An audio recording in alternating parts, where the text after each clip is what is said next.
Hello guys, magluluto tayo ngayon ng ating pananghalian. Simple lang ito guys, kung ano ang meron sa atin doon kung anong meron sa ref. Hindi na kailangan ng marami pang wag nang maghanap kung anong meron. Yun na lang ang lutuin natin. Hindi naman tayo choosy. Guys, hindi ko alam kung anong menu ito, pero kung yung nakita ko lang ng mga sa ref, yun lang, niluto ko na lang ng basta. Ayan guys. Kasi sa probinsya, kung ano lang naman yung makita nating lulutuin, yun lang eh.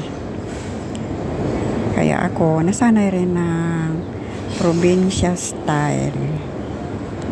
Ayan. Huwag tayong maghanap ng kung ano-ano pa. Simple lang naman ang buhay natin. Huwag na tayong choosy. Ayan.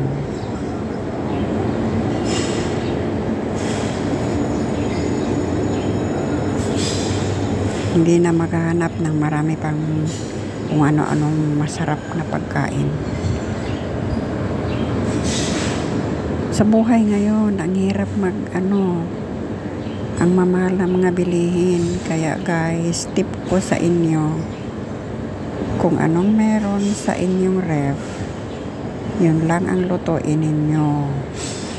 Yung nabibili nyong mga stocks sa loob ng 1 linggo or sa 2 linggo or sa 1 buwan pa yan, yun lang ang lutuin ninyo. Para hindi na tayo magastusan ng marami. Sa bagay, yung iba dyan, meron naman talaga silang ipoprovide na pambili ng mga pwede sa kanila. Pero tayo naman na nasa mababang level ng hanap ng pamumuhay ay ganito lang. Ayan.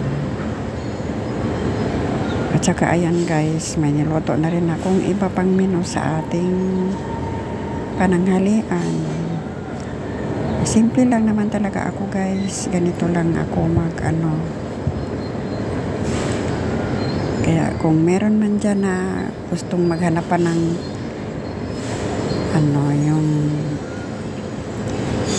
mga menu na pang mayaman, ay hindi pwede sa akin yun. Napakasimple lang ang buhay natin guys. Ang mahal-mahal ngayon ng mga bilihin. Kaya kung anong meron, katulad ng kamatis, ayan, sibuyas, mahal ngayon guys. Kaya wag na tayong masyadong ipunin na lang natin ang ating ibang pera na pangbili natin ng mga masasarap na pagkain. Kasi balang araw, kapag tumanda na tayo, na hindi na tayo kayang magtrabaho, ay meron tayong perang naitatabi at naipon. Kaya yun lang guys ang masasabi ko. Kailangan nating maging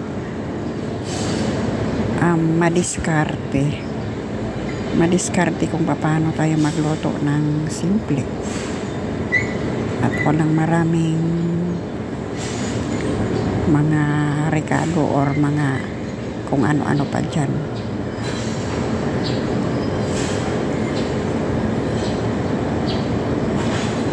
Ganyan lang tayo guys, luto.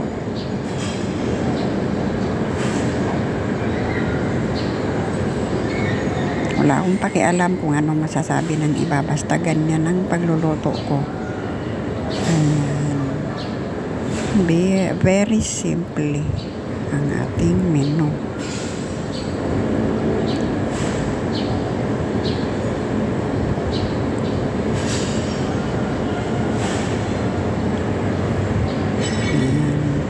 Okra lang siya guys, at nilagyan ko ng kaunting Thanks for watching mga guys. See you in my next video.